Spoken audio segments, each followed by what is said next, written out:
କଣ ହେଲା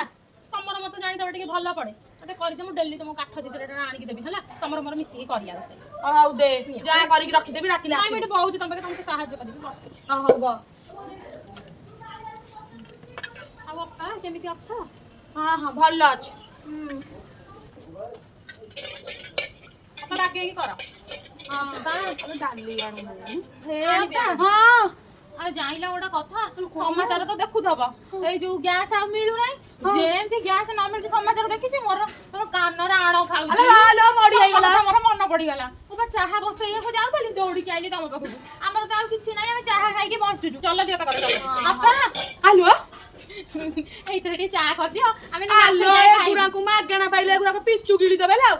ମାଗଣା କଣ ମାସକ ପାଇଁ ବା କରିକି ନଉଛି ଚାହା ପିଅନ୍ତି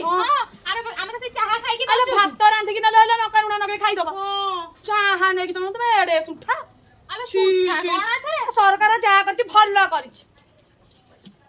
ଆଉ ବସା ବସା ଆଉ ତମର ହେଇଗଲାଣି ଯଦି କାଢି ଦିଅ ହଁ ଆଲୋ କାଢିବୁ କାଢି ତୁ କପଡା କାଇଁ ଆଣିନ ଲୁଗା କାନିରେ କାଢି ଦିଅ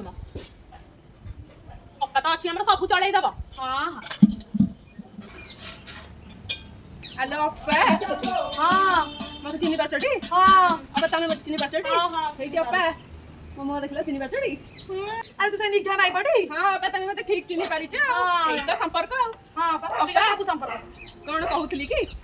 ଆଣିଥିଲି ଗୋଟେ କଡେଇ ଟିକେ ତମ ଚୁଲିରେ ଭାଜି ଦେଇଥାନ୍ତି ଗୋଟେ 8 କିଲି ଚାଉଳ ପକେଇ ଦେଇଛି ପଖାଳ କରିଦେଇଛି ଭାଜି ନେଇଯିବି 6-7 ଦିନ ଖାଇବେ ଭଜା ତ କରିବ ଏତିକିନାକୁ ସମସ୍ତଙ୍କୁ ଏଡ ବଡ କରିରେ କିଏ ଭଜା କରେ ନାଇଁ ସେ କଥା କଣ କି ଗ୍ୟାସ ଟା ମିଳୁନି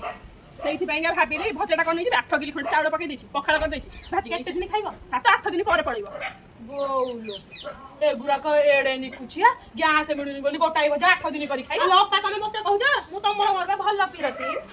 ଅପା ତମ ଘଣ୍ଟିକା ଛୁଁଛି ହଁ ଭିତରେ ପୁରେଇ ଛୁଇଁ ଦଉନୁ ଡାଇରେକ୍ଟ କହିବ ଯଦି ପୁରେଇ ଦେବି ହଁ ଡାକେଇକି ଅପା ରହିଥା ତମ ଘଣ୍ଟିକା ଛୁଁବା କହିଲାଣି ନାଇଁ ମୋ ଅପା ଶୁଣ ଟିକେ ତମ ଚୁଲି ଟିକେ ରାନ୍ଧିଥାନ୍ତେ କହିଲା ରାନ୍ଧ ସେତେବେଳେ ତ ପଚାରୁ ନଥିଲ ମୋ ଚୁଲିରେ ରୋଷେଇ କରୁଟା ସ୍ୱାମୀର ପଇସା ନେଇକି ତାଜା ମାରୁଛି ଅପା ମୁଁ କହିଲି ଏଇ ମାନେ ଆଲୋ କିଏ ଭଲ ହେଇଗଲାଣି କର ହଉ ଅପା ଟିକେ ସାହାଯ୍ୟ କରନ୍ତନି ଆରେ କରୁନୁ ସିଏ ବାତା ସେମିତି କରିନେଲା ମୁଁ କଣ ତାକୁ ହାତ ମାରୁଛି ହଉ କରୁଛି କର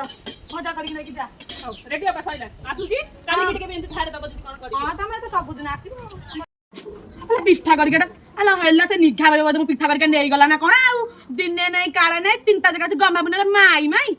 ଭଲ ହେଇଛି ସରକାର ଗ୍ୟାସ ବନ୍ଦ କରିଦେଇଛି ଜାଣିପାରିଲେ ତ ଚୁଲିର ମୂଲ୍ୟ କଣ ମୋ ପାଖକୁ ଆଇଲେ ତ ମୋ ଗୋଡ ତଳକୁ